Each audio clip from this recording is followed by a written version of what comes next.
We really nailed the design and the visuals from the get-go, and the client just loved it. They were like, yes, this is what we want. Don't show us anything that isn't the visuals. And so that's where the process of samples and things was so important, because even though we were, showing them things, it wasn't quite like the visuals. So that's where a lot of the hard work sort of definitely had to come in. But I think the end result that we got to really did nail that. So yeah, I was really happy how that turned out. So thank you very much for joining. I'm at Fresha, their new office that's just launched in the Bow Building, Old Street.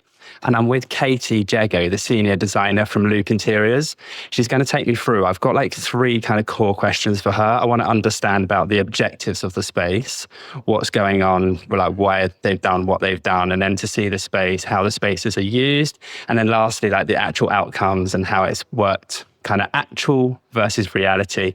So welcome, Katie. Thank you so much. It's exciting. It's very exciting. Great to have you here. Thank you for coming. No, you're very welcome. So here we are at Fresha. Talk to me, Fresha, who are they? Fresha are a software developer, and they provide a booking and management platform for beauty and wellness businesses. Okay, like an app. Yeah, so it's predominantly app-based. Cool. And is that quite new, started up in the last 5 years? What does that look like for them? I don't know if they're definites, but they definitely are quite like a young company. It still has that sort of startup vibe. So it was a very exciting opportunity to be able to work with them on their new HQ in London. Cool. Well, it's definitely like very impressive when it hits you when you walk in. So I'm excited to walk around. Katie, can you just tell me, like, what was the objective? Were you working with the actual founders on this project? Yeah, we were. So yeah, we had a direct link with the founders, and we had initial sort of brief-taking meetings with them, walking through the space. So there were a lot of big ideas thrown around. Because they're quite young, they really sort of cared about their employees and that sort of experience that they would have day to day coming into the office. We were talking about slides, big sort of like games rooms. But sort of as we developed and sort of kept having these workshops of talking through things, the sort of objectives and outlook sort of changed slightly. And I think because they were a technology sort of like company, they were interested in having, sort of high tech, etc. But that kind of changed, and it became a lot more about the sort of materiality, how you would feel through the space. And in doing that, we've sort of looked more at movement and reflection. And so it definitely took a different route than we were all expecting. That's cool. So when you're actually pitching for the project, talking to them early stages, what made them choose Luke? So I guess it's really important to say that it was an existing fit out in the space. And here we're across 3 floors. So I think any sort of project that you take on and it's a renovation project, so you're working with an existing space, quite quickly things become a bit complicated. Things need to be recorded. You need to have this conversation's had then. Things have changed slightly. So I think inevitably, the more we were talking to them, we just had so much knowledge of what they wanted and what we could offer them, and, just that sort of journey. That trying to do that with multiple companies is just kind of impossible. So I think we just showed them that we were quite good at taking in that information, absorbing it, and then really showing them what we could provide them. Oh, good for you. Congratulations for winning the job on the loan company. That's excellent. So yeah, their goal, they were moving from, where were they before? So they were actually in a WeWork at Waterloo, which I think did suit them quite well. However, they are going through a lot of rapid growth at the moment. So it was key for them to get not only a HQ in London, but somewhere that they could be for a number of years, and it was going to support them in that growth. And so what they've ended up with here at the Bower is they've got 3 floors. You could have a capacity of about 400 desks in this space. Okay. But they've moved in with, I think, about 125. Oh, wow. So there's lots of room. There's lots of room. And it made it interesting because, we were working with existing furniture. We've removed and stored furniture, and that's there for when they need it, and inevitably they grow into that space. So you've got furniture that's not out at the moment? Yes, it's in storage. So yeah, I think we took out about 150 desks in total. Just then it gave us opportunity to, create a large open reception space, create larger collaboration and social areas, which still gives them flexibility in the future. Well, I've actually walked around this office already, and Katie's mentioning that some of all the desks are from previous, and you would never pick that up. So I think that's a massive testament to bringing in like the futuristic, the reflection, kind of sci-fi look and feel with the softness of some of the existing furniture, and to blend that and it to not feel like a jumble sale. Yeah. Which is great. Yeah, definitely. And I think that was a key thing, that they wanted us to look at the space holistically. Even though it's over 3 floors, each floor sort of provides something a bit different. Okay. There wasn't that sort of link between all the spaces. Mm-hmm. I know you've kind of got like staircases that, join places, but the materiality has just linked everything up together, and some of the scale of the areas have, again, allowed that flow to be a bit more obvious than it was previously. Oh, okay, great. Well, let's definitely take a look. So the key objective here was bringing people from one location in a WeWork all to a central HQ. Yes. With room for growth. Yes. Exciting. And it's quite a young, trendy, even just the feel I'm getting in here, it's like not your typical project. It's very... No, and that's what made it a really interesting project to work on. And particularly like as a designer, it pushed me to sort of, areas that I'd never expected to go to in terms of design. And I was specifying like finishes and materials that I'd never worked with before and things like that. So it definitely sort of pushed me out of my comfort zone from a design perspective as well. That's cool. So what pushed you out of your comfort zone? What materials were weird? Well, I could list probably about 10, but I think when you think about the brief that we took from the sort of client, they wanted reflection, they wanted movement, they kind of actually wanted it to feel quite intimidating, which isn't what your traditional office would, I say, sort of feel like. But yeah, hopefully you can sort of see in that materiality that this has come through, and intimidating in scale, particularly the reception area. It's amazing, Katie. So here we are in the reception area. Katie, there's lots of materials and things that you've not worked with before. So show us, point out what was new, what challenged you. Of course.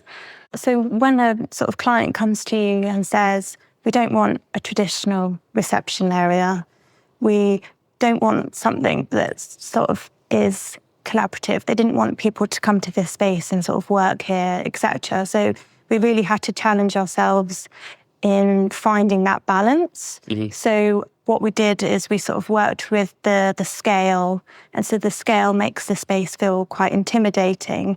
They kind of wanted that sort of vibe and aspect of sort of walking into like a designer store. So definitely more of like a retail feel. So particularly when we start looking at the finishes, so we have a white resin floor here, and we clad the columns in this sort of like iridescent film, which is really lovely as you walk through the space, and that sort of has that holistic view throughout the space as well. But it really picks up on the different levels of light as you walk through. And just in terms of like the reflection here, so as you have the sun beat down on it, you have a lovely sort of reflection there. Which is one of the whole keywords, wasn't it? Reflection and movement. Yeah, definitely. So playing with different light. So as you can see, we've got sort of low light, high level light, and again, just bringing in all of that natural aspect as well. Then in terms of the desk here as well, these were full light box. And so in terms of the image here, we went with a image of basically iridescent film, but it went through an AI program, and the scale sort of distorted it and made it a bit more interesting to sort of see. And so again, that sort of has been put onto glass. So you've got that reflective material as well as then the light behind. So there was definitely lots of elements to sort of play with. And even just to navigate the detail of this, it did take quite a long process to work through with sort of joiners to make sure that we got the right result. Yeah, what were the challenges with getting a that printed on? Lots of challenges. So when you were printing, particularly with this type of image, there's obviously lots of colour, and we wanted it to be vibrant, but you also needed the light to come through. So we had to play with different techniques in printing. And then even just the construction of this is quite complex because it has then the lighting elements behind. So we just had to work through lots of detail to get to there. Wicked end result. Like, you can definitely see the play with iridescent, and it ties that wall. So that got a story behind it. Yeah, so particularly with this curved wall, it came from the aspect of creating like a flow movement through the space. So as you walk through the main door, it's kind of creating that route around. So with the existing space, there's lots of structural columns. So it was about how you navigate around them and make the space feel larger than probably what it did seem like before. So by creating this curve, you created that movement, and this is actually metal panels that are anodized. And so this was definitely a material I hadn't worked with before, and went through a lot of sampling to get the right sort of look. And there's a slight sort of change in each of the panels, but I think that helps with the movement and definitely how the light reflects onto it as well. The client really, really loved that effect. No, it is impressive. It does all tie in with the whole like kind of iridescent look, doesn't it? Should we keep going through? Dramatic, yeah. Anything else you want to point out? Yeah, so they don't have a receptionist. So the reception desk, it kind of needed to form as a function, but I think it's more of a showpiece rather than a functionality. And then what we did was we basically mirrored then an island behind, which is then separated by this divider. And to ensure that we maintained the visibility through the space, so you still had that grand sense of scale, we divided the two sort of like islands by a glass bronze smoky effect sort of divider. And that was really to sort of separate the two spaces, but you've still got that mirroring effect. And the seating, is that intentionally very empty? Yes.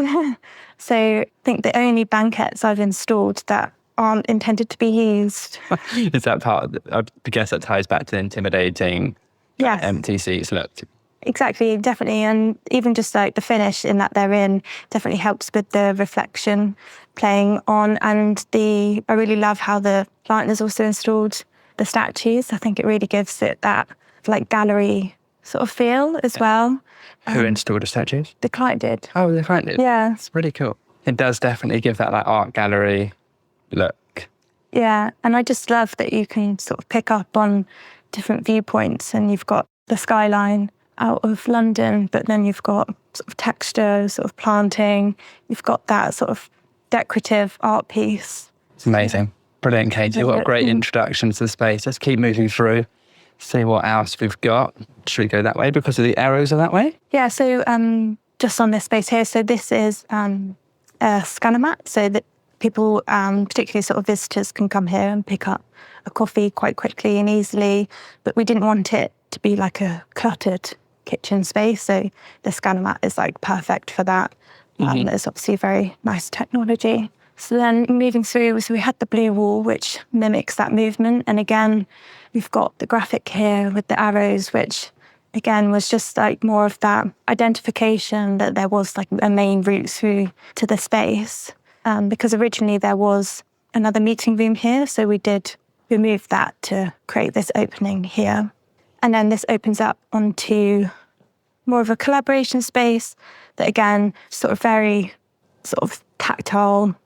And is this some of the existing furniture? No, so this was like the sort of new intervention. The high tables were existing. Yeah, okay. So we've repurposed those. But particularly the sort of soft seating, these were all new pieces, I think, to more add to that. And these aren't in use at the moment, maybe because of the time of day, but are they intended to be used? Yes and no. Yes, from a collaboration perspective. However, you'll see that we've mirrored, again, the two spaces. So probably in a normal office, I would have said, oh, okay, have one collaboration space here, another one here, and then another one there, because then it offered a bit more of optionality for the employers to work at. However, I think going back to the sort of reception desk and that mirroring effect, I think there's something quite nice that then came through into this space as well. And it feels less cluttered. No, it's definitely got a structure, which is playing through. I like how the floor ties in with the table so nicely, considering that they are free. Yeah. And what I also love about this space as well is we changed up some of the lights in here. So you kind of have that globe effect coming through, and it's visible and it's sort of on that level. And then we're looking across the collaboration space at the workstation with the meeting rooms in the core. Yes. It's just all wrapped in the iridescent film. Yeah, so... How many metres of iridescent film did you? A lot, yeah. I think probably about 600 metres squared, which is a lot of people's offices. But yeah, so that was a architectural film from Cover Still, actually.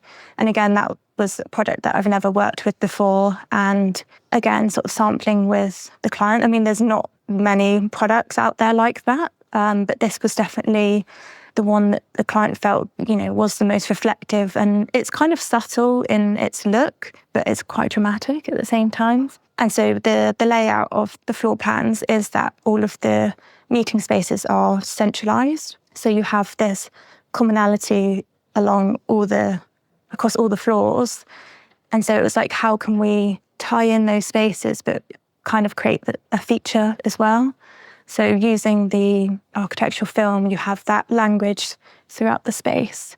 And then in terms of the sort of finish of these, again, we had to work through some detail of how would we finish it on the corner, particularly because that's, a bit of a weak point in terms of being knocked, etc.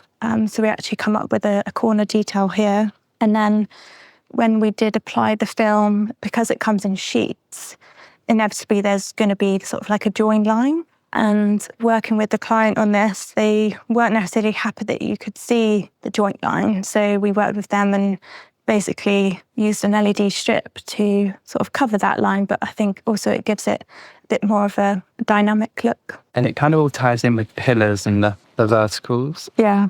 And then is this a different film?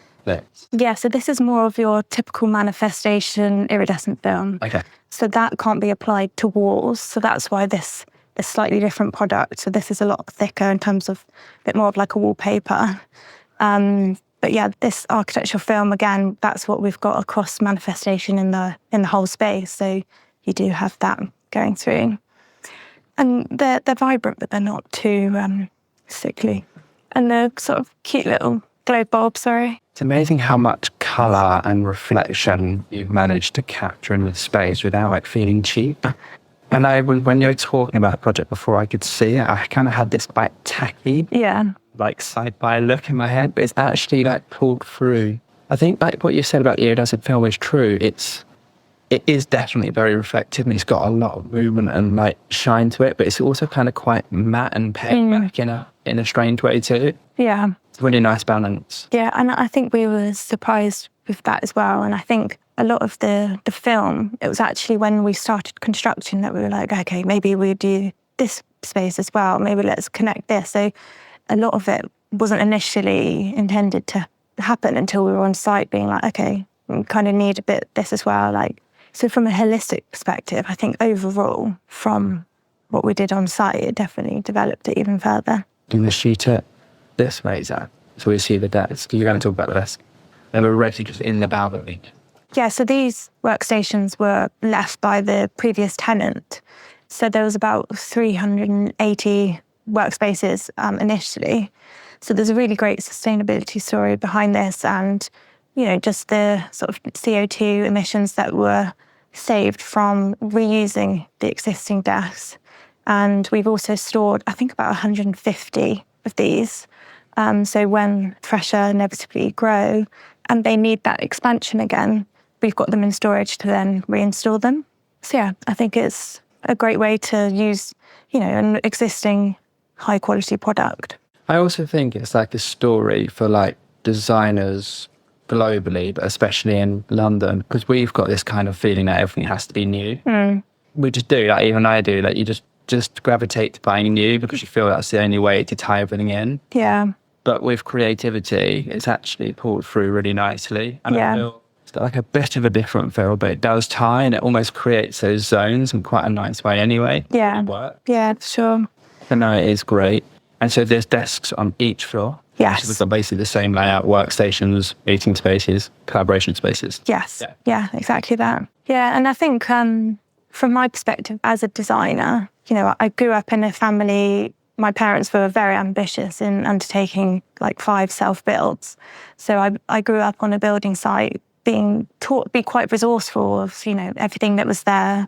They didn't completely knock down everything. They tried to utilise what they could. So I think when I think of my journey and what I like to design, I definitely think sort of renovations like this and working with existing, I think that's what I enjoy the most, I think. Even though it makes things 100 times more complicated. It does. And it doubles the work almost, because you're not just thinking about, okay, let's, design this. This is the intervention. Well, actually, you've then got to think, okay, what can we keep? What's existing?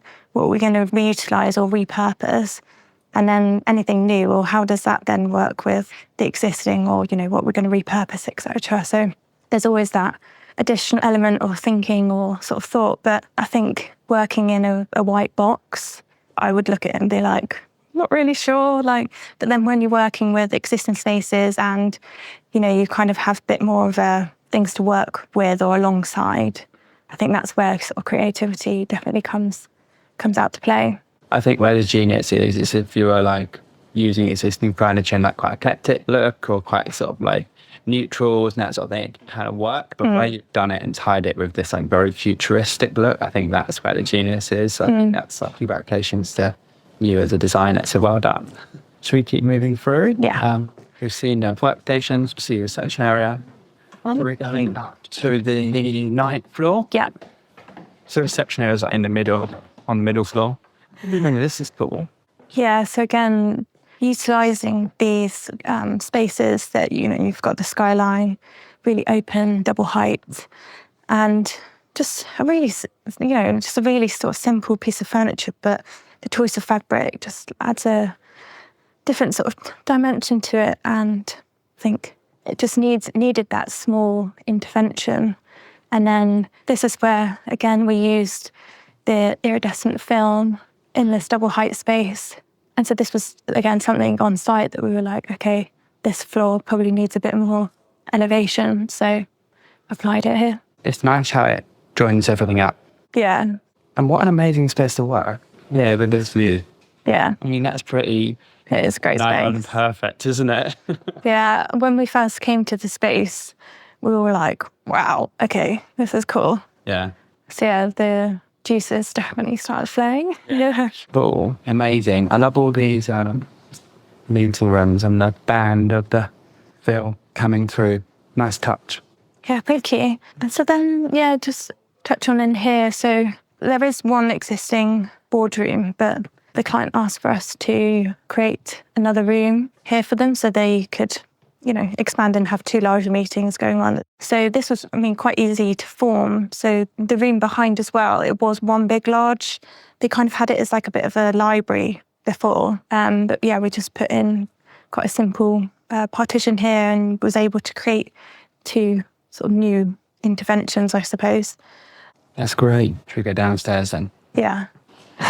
Oh, this cool journey from the top to the bottom. It is very cool. So yeah, this is where these stairs were already here. And they're perfectly great in terms of linking the spaces. But I think what we've done in terms of bringing that materiality to link the spaces, as well as create a better flow through the space as well, definitely just elevates everything. Yeah, so this was all existing. Yeah. It was tied in. And what is this space for? So yeah, this is the main social sort of cafe space, I guess you would sort of call it. And again, this was existing, but we just gave it a bit of a refresh. And the existing islands here, again, they were in a really good condition. However, in terms of the finishes underneath, it just didn't quite go with the look that we were going for. So again, we've installed the light box with then colour changing lights, so the client can control them on an app and they can sort of evolve into. And so again, we've got the columns clad in the iridescent architectural film. So again, bringing that language through. And the furniture is existing? Yes. So yeah, we used some of the furniture on here, but again, added a few pieces of new in between as well. It's very nice. Got a beautiful view, which is helpful. Yeah. So this was definitely a space that there was lots of ideas going initially from when we first met the client and started taking the briefs. And, we were talking about sort of slides, we were talking about games rooms. I think we were talking about like a climbing wall at one point. So it was kind of really, they wanted something fun and social, but it did start to come a bit gimmicky, I think, and a bit overdone. When did Google install their slide? Like quite a long time ago. So it didn't feel very futuristic and probably not aligned to probably what the client was looking for either. So we went through lots of options there, but I think really what stuck out from them was that they wanted flexibility and they wanted somewhere that they could use as a brand, they could show off their brand and again, give back to their employees. So creating an event space / bar disco area gave a different aspect. I love how it reflects the stairways in terms of the shape of it. Yeah. It widens out. Yeah, I do too. And yeah, again, so it was mirroring that existing sort of format and shape. And this bar runs 16 metres in length. So again, we've got that light box running through and we installed a number of kegs. They've got like their ice cream machine. So it's a really fun space. That's amazing. Yeah, so the disco ball, metre-wide disco ball. Don't see it in many offices, if any.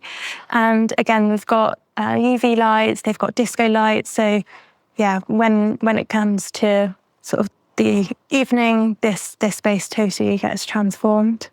That would be, it's definitely, you can tell like the culture of the company coming through in the design, which I think is lovely. Yeah. The spaces that we inhabit and the furniture that we work around and the people that we work around definitely shape who we are and who we become. So I think in terms of you can, without even seeing hardly any people or the space in operation, you can still tell that the culture is very like fast paced, very energetic. Yeah. You can definitely feel like feeling it pull through. Yeah. So yeah, I do love this space. And it's so true to the visuals that we showed the client as well. And I think that's similar to a lot of the spaces actually. Even the reception, we really nailed the design and the visuals from the get-go. And the client just loved it. They were like, yes, this is what we want. Don't show us anything that isn't the visuals. And so that's where the process of samples and things was so important, because even though we were, showing them things, it wasn't quite like the visuals. So that's where a lot of the hard work sort of definitely had to come in. But I think the end result that we got to really did nail that. So yeah, I was really happy how that turned out. And there's one other space as well, the wellbeing room. Yes. Which is totally different, I hear. Yes. Let's go and have a look. Okay, cool. Exciting, Katie. Well, we've taken a walk through all of the office space. We've now landed up at the end in the wellness room, and such a different vibe. Yeah. Clearly intentional. Very intentional. Yes. So no, let's talk me through it. What did you have in mind when you were creating this? Yeah, again, so because Fresha, they work with wellness brands, it was really important for them to not only reflect that, but, give something back to their employees and make sure you have the area to step away from the desk. And also they wanted it to become like a bit of a multifunctional space as well. So yeah, in terms of the look and feel in here, obviously very, very different. You've got your sort of more natural wood tones. And then with the graphic, you have that sort of immersive feel of actually being in nature. And then when it came to the furniture as well, these are some new module pieces from Davison and Hiley, and I think they just work perfectly because they have that organic shape and they're quite irregular, they're sort of very mobile, so they could be moved around. And then you've got like the really cute sort of table aspects as well. And then we just sort of paired it with some floor lighting, make it quite ambient in here. We can turn the sort of main overhead lights off. And then just to add further softness, we've gone for some drapery on the ceiling from yourself. And again, that was sort of really working with the existing ceiling. Like, we didn't want to move lots of stuff around, but how can you soften it? How can you add a bit of acoustics to this quite large space as well? So I think they work really well. Yeah, it's such a stark contrast because everything that we've seen as we walk through is all very mirrored and it's very symmetrical. When you've, all of the sort of collaboration spaces and the desking, it's all about that repetition. Yeah. And then coming in here and everything very organic and there's not that structure, which is also one of the biggest wellness rooms I've ever seen. Yeah, it's fab. Which I think is great because companies talk about wellness and they have a wellness room, but the sheer scale of this shows that they're prepared to dedicate that much space to the wellness. Yeah. And that's the point. Yeah, definitely. And I think we did explore having, sort of quieter, smaller pods, etc. However, I think they would just more align to making it still a place for everyone. And I do think you can get that sense of, away from the desk, sense of self-care, like amongst other people. I don't think it necessarily needs to be a individual, shut yourself away kind of thing. Because I think there's other areas for that in the office, particularly with all the sort of phone booths and stuff that we installed. So I still see this as quite like a collaborative space. Yeah, so what else would they host in here other than wellness, like yoga? Yeah, so they have the yoga events. I mean, could have it for podcasts. There we go. And just maybe like an add-on event space, really. Yeah, no, that's great. Excellent. Well, thank you, Katie. Thanks for showing us around the whole space and the whole vision, how it's come to life and each of the spaces and how they're to be used. I think it's phenomenal. Just to come to my last point, really, how has it been actually compared to what the initial vision was? How's the actual turnout been? Has it been what you expected, what they expected? Yeah, definitely. I think it's hard to, sort of balance what we discussed originally in terms of like big ideas to then look what it is now, because I still think it's a very big idea. It's a very successful concept that's sort of worked its way through. But I don't think we could have envisioned this at the start. So yeah, it's definitely been a journey. And I think a very successful one from our perspective and also the client's perspective. They're like chuffed with the space. So yeah, it was really great. And how the space is being used, have they seen it in use at all? Are people like going between the spaces as expected? Yes, definitely. And I think the most successful space, which I think is probably apparent, is the bar space. And we were actually finishing up on site and they were having a party that day. So we were still, fully on site, getting everything ready, dressing everything. And they were bringing in all the beer and everything, setting up literally for the party that evening. So it was quite a late night for everyone to get everything finished. But it was, it was the best thing, it all coming together and then them being able to enjoy it as it should have been. First things first, the bar. Yeah, exactly. Well, thank you so much, Katie. Appreciate your time. Appreciate you showing us around. And it's a beautifully pulled together, coherent project. So congratulations. Thank you very much. Thank you.